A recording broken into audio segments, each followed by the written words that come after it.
Hello and welcome to Expert Answers with me, Andrea Tapia. Today we're taking a deep dive into the World Bank Group's Global Economic Prospects Report. We'll unpack two trends that are making development more challenging. The first, dwindling flows of foreign direct investment. The second, rising conflict and instability. We'll seek to understand the context of these challenges and paths forward, all coming up in Expert Answers. Ayhan Kos is the World Bank Group's Deputy Chief Economist. Ayhan, welcome back to Expert Answers. Thank you. Let's get started. As you know, foreign direct investment is a key driver of economic growth and higher living standards.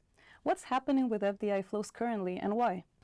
As you said, Andrea, FDI is very important when we think about economic development. It basically helps create jobs, facilitate private capital mobilization, of course helps reduce poverty. When we look at FDI flows in this century, there has been a dramatic sea change. In the 2000s, we saw sharp increase in FDI to developing economies. In fact, at some point, FDI to GDP ratio reached around 5% in mid-2000s, basically. Since then, we have seen a steady decline. In fact, in 2023, when we have the latest good data available, we had the lowest level of FDI flows to developing economies since 2005. When you think about the share of FDI relative to GDP, that number has been hovering around 2%. Now, why did we end up with this outcome? At the global level, we have seen unprecedented geopolitical tensions, unprecedented policy uncertainty, and in the 2000s, we had basically broad-based embrace of globalization, integration, opening up financial markets. That has changed. We have basically more fragmentation. More countries are introducing trade restrictions. And that makes a big difference when you think about cross-border investment flows. And when you look at country-specific reasons, in the 2000s, we had this incredible appetite to basically push new reforms, structural reforms, financial sector reforms, liberalization, labor market reforms. That appetite has waned. With that, the type of improvements we saw in business climates, the pace of those improvements has slowed as well. And so based on this, how can developing countries respond? Now, the good news is that we had a period of very strong FDI flows. That means we have a kind of a playbook here. What that playbook implies, one, countries have to do certain things to attract FDI. Two, they need to do certain things to maximize the benefits of FDI. And three, at the global level, we have to have certain interventions to basically see more FDI going to developing economies. Now, obviously, there is no one-size-fits-all policy. But at the end of the day, at the country level, we need to see reforms to improve business climates. We need to see basically human capital improvements, increasing the schooling years, increasing the quality of education. And labor market reforms are critical, making these countries more business friendly. And of course, pushing more trade integration and having investment treaties between countries. At the global level as well, we need to find ways to cooperate rather than fragment the investment flows. As you know, at the World Bank, as the largest development bank, we have a wide range of instruments we provide, especially in the context of de-risking, providing insurance against basically political risk. And of course, at the private sector level, our private sector arm, IFC, working extremely hard to basically facilitate FDI into these economies. This edition of the Global Economic Prospects Report also analyzes the impact that conflict and instability is having on 39 affected economies. Why are you discussing this now? Andrea, when you look around the world, we have a very sharp increase in the number of conflicts. Obviously, some of them are outright wars. And we have a very sharp increase in the number of fatalities associated with conflicts.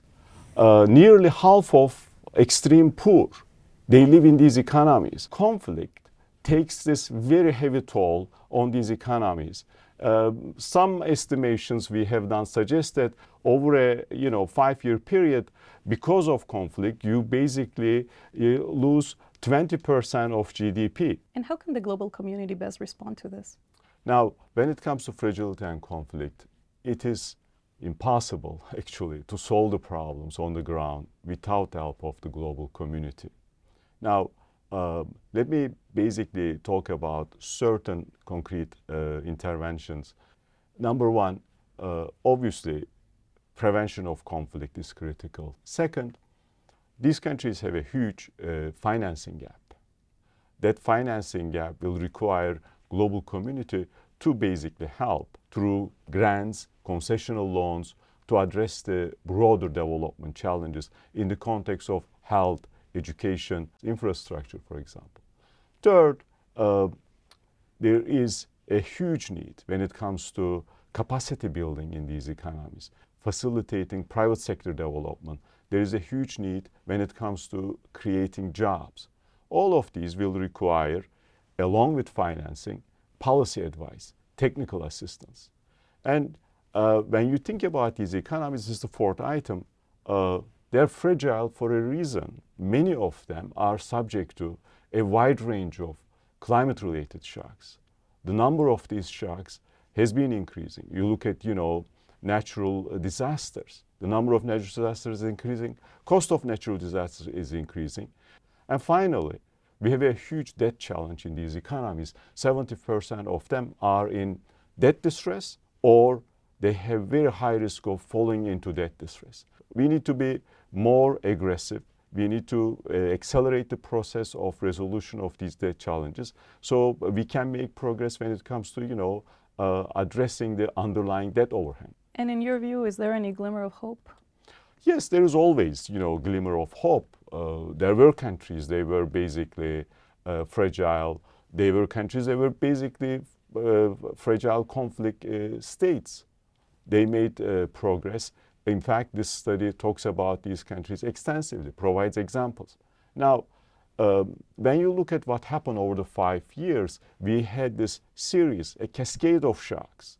And these shocks really hit these economies hard. So the growth averaging around 2%, other developing economies actually growth around 4.5%.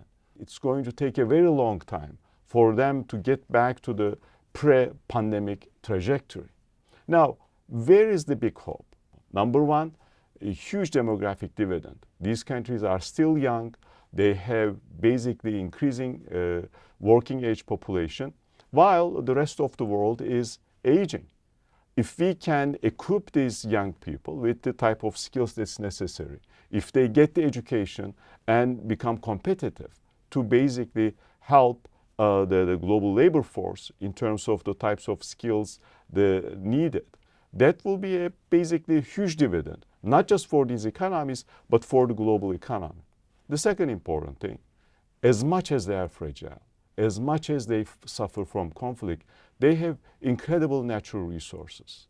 They have basically the type of minerals necessary, rare earth metals necessary to basically speed up the energy transition. These types of natural resources will require, of course, careful management, the governance structure, capacity to basically utilize these resources in an intelligent, strategic way and channel the funds into the type of project that will generate the jobs these countries need. And in all of these, we at the bank, of course, working on the ground through IDA, through MIGA, through IFC, IBRD, to help these economies. Thank you so much, Ayhan, for sharing all those insights with us today. And see you in Expert Answers next time. Thanks again to Ayhan Kosa, World Bank Group's Deputy Chief Economist and Director of the Prospects Group. And thank you, too, for watching Expert Answers. If you want to learn more about the issues we have covered today and wider economic forecasts, check out the latest edition of the World Bank Group's Global Economic Prospects Report. See you next time.